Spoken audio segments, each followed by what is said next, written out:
Dear students, when we write and speak something in English language, we use various types of words. These words, as per their function in a sentence, are given different names. Traditionally, these categories of words are called parts of speech. You have already studied that there are 8 types of parts of speech: noun, pronoun, verb, adjective, adverb, preposition, conjunction, and interjection also. Verb is the most important element in a sentence. In today's video lesson, I'll teach you linking verbs. Linking verbs are very important for grammar point of view and also for computer examination point of view. So here is the list of all these verbs. You know, these verbs can be divided into two major categories. One is action verbs. Means ये words यानी वे शब्द जो किसी activity को, किसी event को या action को रिप्रेजेंट करते हैं, उन्हें हम लोग एक्शन वर्ब्स कहते हैं। लेकिन कुछ वर्ब्स ऐसी हैं जो केवल कुछ फैक्ट्स, स्टेट्स या कंडीशंस को बताती हैं, उन्हें हम लोग लिंकिंग वर्ब कहते हैं। एक्शन वर्ब्स इंग्लिश लैंग्वेज में अनलिमिटेड है। ये एक्शन वर्ब्स को अलग अलग पार्ट में बांटा गया है, जिनके अलग अलग वीडियोस मैंने आपको समझाए हैं। जैसे कि dynamic verb. Dynamic verb means in verbs को हम किसी भी टेंस में यूज कर सकते हैं और ये यानी इंडेफिनिट, कंटिन्यूअस, परफेक्ट सभी में यूज हो सकता है।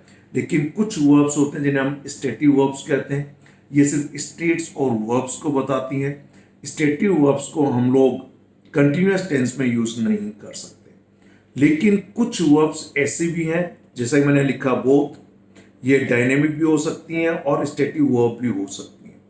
इसके लिए एक अलग से वीडियो लेसन है स्टेटिव वर्ब्स के नाम से, आप उनको जाके डिटेल में देख लीजिए।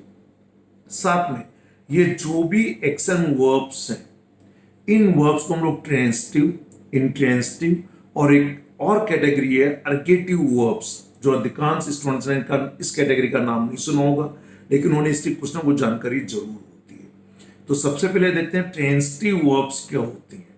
ट्रांजिटिव वर्ब्स वे वर्ब्स होती हैं जिनमें हम लोग ऑब्जेक्ट का यूज करते हैं, जिनमें ऑब्जेक्ट लगता है। यानी जब कोई परफॉर्मर या डूअर इन एक्शंस को करता है तो इसमें किसी अन्य व्यक्ति, वस्तु, एनिमल, प्लेस का इन्वॉल्वमेंट रहता है, या कहना चाहिए कुछ एक्शन का इफेक्ट, इम्पैक्ट, रिजल्ट या उसका फल किसी अन्य व्यक्ति को मिलता है, तो वो ट्रांजिटिव वर्ब्स है। जब भी हम लोग काम करते हैं तो हम दो तरीके के काम करते हैं। कुछ काम ऐसे हैं कि उस काम को यदि मैं करूं तो उसका फल मुझे ही मिले या उसका असर मुझ पे ही आए। जैसे इफ आई स्लीप, अगर मैं सोता हूं तो मेरे सोने का फल मुझे ही मिलेगा, उससे आराम मेरे शरीर को ही होगा। मेरे सोने से आपकी नींद पूरी नहीं हो सकती। तो ये इंट्रांजिटिव वर्ब है, इसमें किसी अन्य व्यक्ति का इन्वॉल्वमेंट नहीं है। तो इंट्रांजिटिव वर्ब में ऑब्जेक्ट नहीं लगता है। ये इसलिए भी इंपॉर्टेंट है कि जब हम एक्टिव और पैसिव पढ़ते हैं कि सेंटेंस के दो मेन स्ट्रक्चर हैं, एक्टिव एंड पैसिव। जब डूअर खुद एक्टिव हो तो एक्टिव वॉइस में यूज करते हैं, और डूअर का पता ही नहीं हो या निष्क्रिय है तो पैसिव स्ट्रक्चर का यूज करते हैं। लेकिन पैसिव स्ट्रक्चर उन्हीं वर्ब्स का बनता है जिनमें ऑब्जेक्ट लगते हैं, और ऑब्जेक्ट सिर्फ ट्रांजिटिव वर्ब्स में लगते हैं, इंट्रांजिटिव वर्ब्स में ऑब्जेक्ट नहीं लगते हैं। इट मींस इंट्रांजिटिव वर्ब्स का पैसिव वॉइस नहीं बनाया जा सकता है क्योंकि उनमें ऑब्जेक्ट नहीं लगता। ये मैंने आपको एक अलग से वीडियो लेसन बनाया है ट्रांजिटिव एंड इंट्रांजिटिव वर्ब्स का। उसमें इंट्रांजिटिव वर्ब्स की कंप्लीट लिस्ट मिल जाएगी, जैसे गो, कम, रीच, वॉक, या जिसे कहें कि क्राई, वीप, स्माइल। तो ये वर्ब्स कॉमन वर्ब्स हैं जो इंट्रांजिटिव वर्ब्स हैं, इनमें ऑब्जेक्ट नहीं लगता है। लेकिन तीसरी कैटेगरी मैंने और लिखी है कि जो इन दोनों का काम करे, मींस बोथ, जो ट्रांजिटिव भी हो और इंट्रांजिटिव भी हो। कहने का मतलब कि यदि वो ट्रांजिटिव वर्ब है तो ट्रांजिटिव वर्ब का ऑब्जेक्ट जब वो इंट्रांजिटिव वर्ब बनती है तो उसका सब्जेक्ट बन जाता है। जैसे ही ओपन्ड द डोर, उसने दरवाजा खोला, तो ये ट्रांजिटिव वर्ब के रूप में यूज हुआ ओपन, उसने दरवाजा खोला, और object the door, he opened the door, so he opened what, जवाब मिलेगा द डोर। अब इसी द डोर को हम सब्जेक्ट बना दें, जैसे द डोर ओपन्ड, दरवाजा खुल गया। ऐसे मान लीजिए मैंने कहा we grow plants in rainy season, तो यहां पे मैंने कहा हम रेनी सीजन में प्लांट्स उगाते हैं, सो वी ग्रो व्हाट, तो जो हमें मिला वी ग्रो प्लांट्स। तो प्लांट्स यहां पर ऑब्जेक्ट है, पर मैं इन्हीं ऑब्जेक्ट को यानी प्लांट्स को सब्जेक्ट बना दूं इस ग्रो का, जैसे plants grow in rainy season, plants rainy season में उगते हैं। तो ये grow, open, begin, continue, run, fly, ऐसी वर्ब्स अर्गेटिव वर्ब्स कहलाती हैं। तो अर्गेटिव वर्ब्स में वे वर्ब्स आती हैं जो ट्रांजिटिव वर्ब में भी यूज की जा सकती है और इंट्रांजिटिव वर्ब में भी यूज की जा सकती है। फिर समझिए यहां पे जैसा मैंने क्लियरली लिखा है कि जो वर्ब्स डायनेमिक और स्टैटिक दोनों की तरीके से यूज की जा सकती हो तो वो इस थर्ड कैटेगरी में आ गया बोथ। जैसे आई हैव ए कार, तो ये स्टैटिक वर्ब है, मेरे पास एक कार है। पर मैंने कहा I am having my breakfast right now, अभी मैं नाश्ता कर रहा हूं, तो ये डायनेमिक वर्ब है जो कंटिन्यूअस में भी यूज हो सकती है। ठीक ऐसे ही जो ट्रांजिटिव और इंट्रांजिटिव दोनों में यूज की जा सकती हो, बोथ, इसे हम लोग अर्गेटिव वर्ब्स कहते हैं। इसका एक कंप्लीट अलग से चैप्टर है अर्गेटिव वर्ब्स का, और साथ में इंट्रांजिटिव वर्ब्स का भी। आप इनकी पूरी जानकारी के लिए आप इनको पढ़ सकते हैं। ये सबकी सब एक्शन वर्ब्स की कैटेगरी में आते हैं। ये फिजिकल एक्शन हो सकते हैं, ये मेंटल एक्शन हो सकते हैं, ये इमोशनल एक्शन हो सकते हैं, या कुछ परसेप्शन वाले एक्शन भी हो सकते हैं। Now in today's video I will discuss in detail about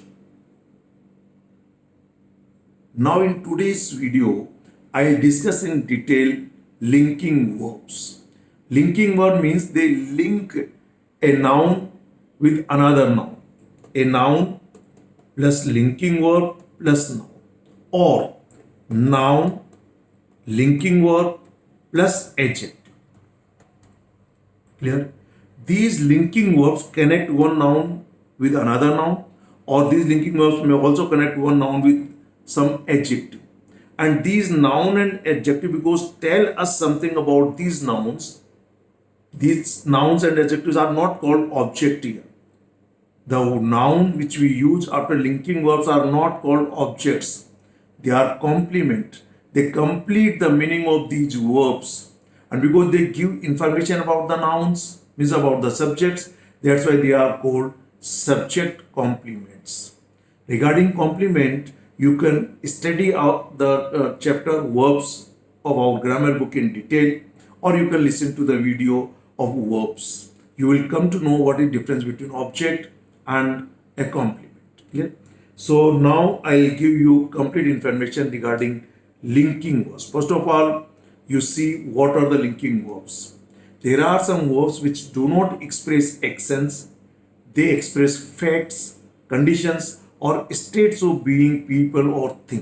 remember, कुछ वर्ब्स ऐसी होती हैं जो कोई एक्शंस या इवेंट्स को नहीं दर्शाती, बल्कि वे फैक्ट्स, कंडीशंस और states of being, people and things, किसी के कुछ होने की स्थिति को दर्शाती हैं।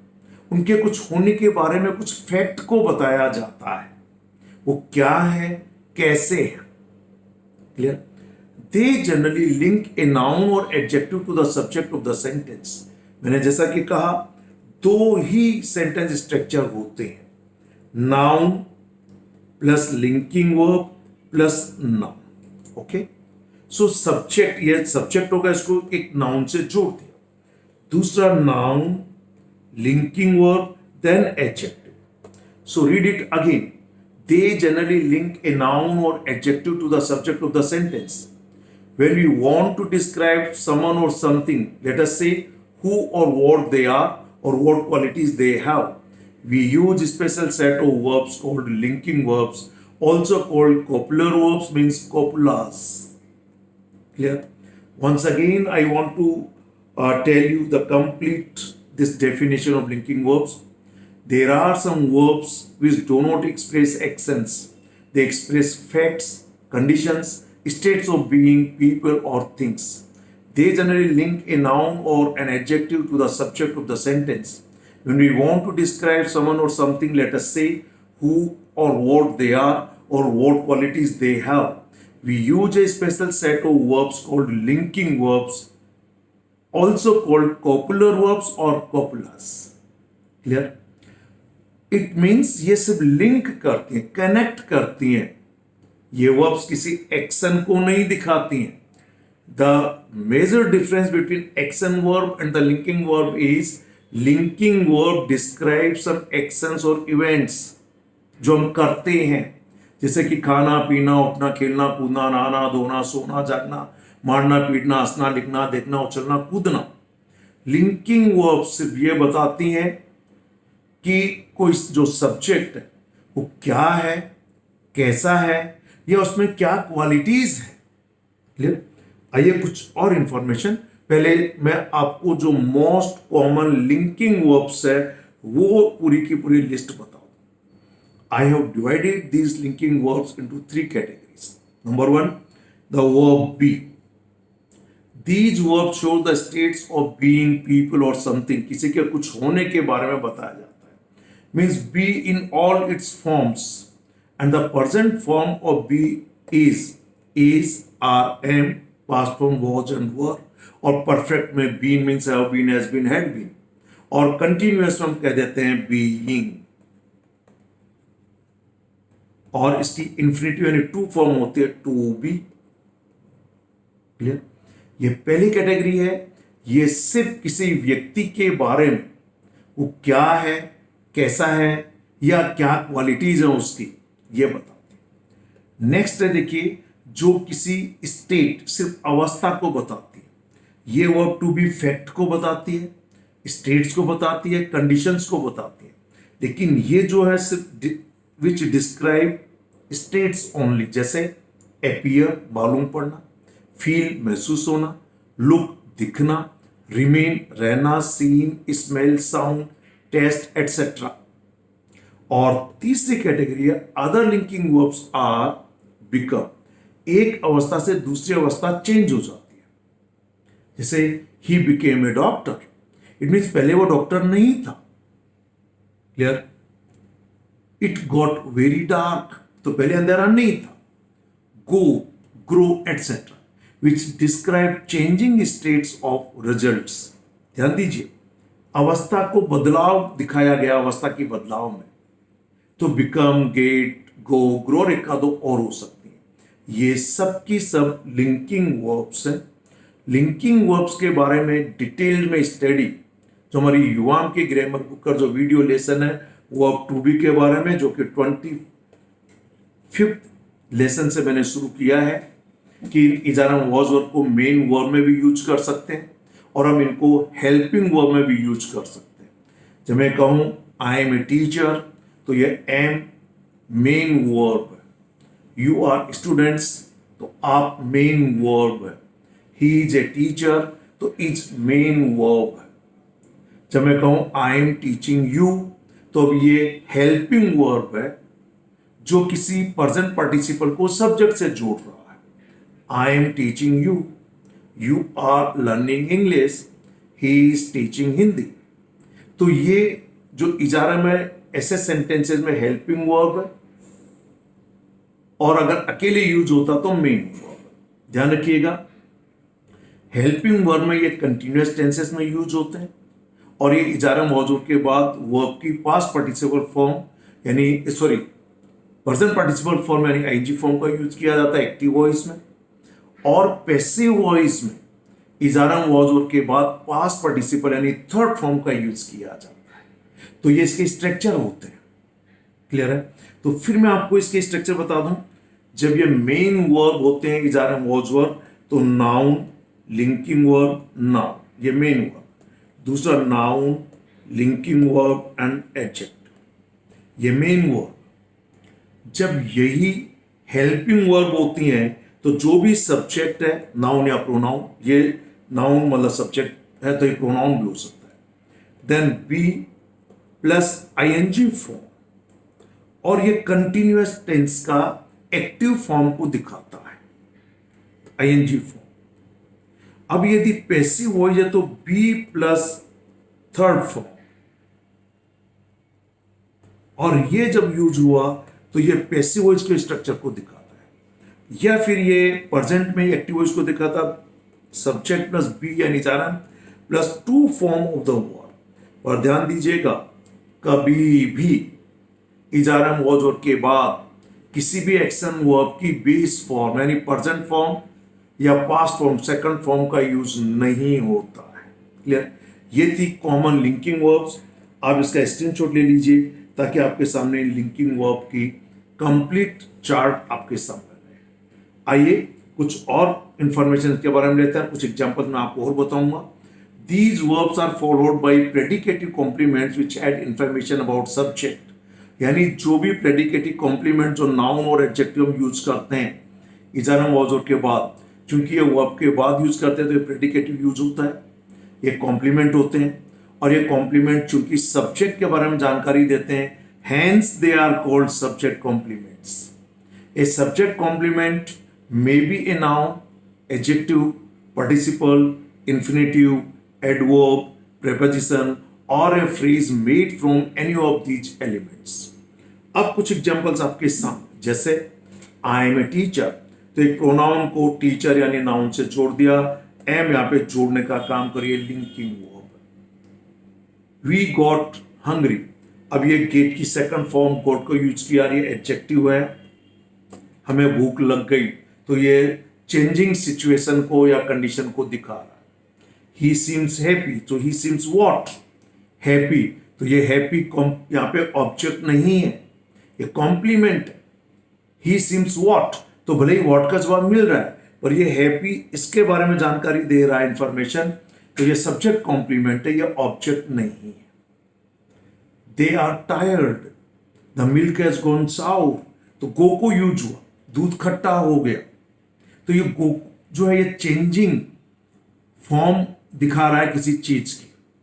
रोज स्मेल्स स्वीट, यानी जो रोज उसमें अच्छी खुशबू आती है, मीठी खुशबू आती है, तो ये भी लिंक कर रहा है इस नाउन को इस एडजेक्टिव से। ध्यान दीजिए, कॉम्पिटिटिव एग्जामिनेशंस में ये जो स्मेल, सीम, गो, जब हम उनको लिंकिंग वर्ब का यूज करते हैं, उनके बाद एडजेक्टिव आता है, एडवर्ब्स का यूज नहीं करेंगे। यहां पर ही सीम्स हैप्पीली कह दिया तो गलत है, इसको अगर आपने रोज स्मेल्स स्वीटली कह दिया तो गलत है। एसएससी में इस रूल को लेकर अनेक बार एरर्स पूछी जा चुकी है। Remember, linking verbs are always followed by either a noun or an adjective, they are never followed by adverb directly. Clear? अगर आपने इसको स्वीटली कह दिया, रोज स्मेल्स स्वीटली, सेंटेंस गलत हो जाए। He is up stairs, adverb लगाया गया इजारम के बाद। द कंपनी वेंट बैंकरप्ट, यानी कंपनी बैंकरप्ट हो गई, गो को सेकंड, इसकी सिचुएशन चेंज हो गई, लिंक कर रहा है। The book is very interesting, तो ये पार्टिसिपल का यूज हुआ है। The book looks interesting, again look के बाद पार्टिसिपल, प्रेजेंट पार्टिसिपल का यूज हुआ है कि किताब बहुत इंटरेस्टिंग मालूम पड़ती है। They remained silent, again adjective, वो चुपचाप रहे, शांत रहे। They are intelligent, simply noun pronoun को सब्जेक्ट को एडजेक्टिव से जोड़ दिया। द स्काई ग्रू डार्क, आकाश जो है डार्क हो गया, काला हो गया, तो यहाँ ग्रो को चेंजिंग सिचुएशन के लिए यूज हुआ है। पहले वो डार्क नहीं था, बाद में डार्क हो गया। दे लुक टायर्ड, ये पहले भी आ गया, दे आर और लुक वह थका हुआ मालूम पड़ता है। They are to work hard, infinitive का यूज हुआ, देखिए यहाँ पर टू फॉर्म का। इट बिकेम वेरी डिफिकल्ट, ये बहुत कठिन हो गया था, बिकम को यूज किया। He is in the room, prepositional phrase use हुआ। अब यहाँ पे आइए, जैसा कि I have very clearly written, a subject complement mean जो लिंकिंग वर्ब के बाद यूज करते हैं, may be a noun, adjective, participle, infinitive, adverb, preposition और a phrase made from any of these elements, जो मैंने यहाँ अलग अलग दिया है कि आप अगर ध्यान से देखें और आप इसका स्क्रीनशॉट भी ले लीजिए कि यहाँ पर एडवर्ब का यूज हुआ सिंपली, यहाँ पर एडजेक्टिव का यूज हुआ है, क्लियर है? ये प्रेजेंट पार्टिसिपल का यूज यहाँ पर हुआ है, यहाँ पे टू फॉर्म का यूज हुआ है। क्लियर? तो इस तरीके से अलग अलग इनका यूज हुआ है। ये सब है लिंकिंग वर्ब। फिर मैं सभी स्टूडेंट्स को फिर समझाना चाहूंगा कि अगर आप if you want to acquire good command or spoken English, or if you want to learn to speak English fluently and confidently, you have to master all types of verbs first, because without verb no sentence can be framed. So verb is the most important element in a sentence. So you have to acquire excellent or good command of almost all of 1000 verbs which are frequently used in our day-to-day conversation. These are different types of verbs which you have to learn to acquire good or deep knowledge of English grammar so that you can speak and write correct English. Though there are many people they can speak English, but sometimes they commit some errors, and such type of situation make them very put them in a very embarrassing situation. So just to avoid the embarrassing situation, you must acquire complete command of all English verbs and all types of verbs. So these are the various categories of verbs. As I told you, we can divide the verbs into two major categories: action verbs and linking verbs. Action verbs can also be divided into dynamic verbs, static verbs, and both means some verbs can be used as dynamic as well as static verbs. Then all these action verbs can be divided again into two major categories: transitive verbs and intransitive verbs. But there are some verbs which can be used as transitive as well as intransitive verbs. And there is one special category of verbs. Those verbs are causative verbs. For example, teach, पढ़ाना, पढ़वाना, तो ये बड़ा मुश्किल हो जाता है. Okay, to run, दौड़ना, दौड़ाना, तो बड़ा मुश्किल हो जाता है. तो ये पॉजिटिव वर्ब्स की कैटेगरी है. तो इसलिए आपको, अगर आप वाकई में सिंसियरली सही अंग्रेजी बेझिझक हर परिस्थिति में बोलना लिखना सीखना चाहते हैं, तो सबसे अच्छा कमांड आपको वर्ब्स पे होना चाहिए. नाउन से आप ऑलरेडी फेमिलियर हो जाते हैं कि उनको आप आंखों से देख सकते हैं. इन वर्ब्स के अलग अलग कैटेगरी हैं और उनके लिए कुछ स्पेसिफिक रूल्स हैं जिनको आपको फॉलो करना चाहिए. आई होप लिंकिंग वर्ब क्या होती हैं आपको इस वीडियो में डिटेल में जानकारी मिल गई होगी. Thank you very much. Have a nice day.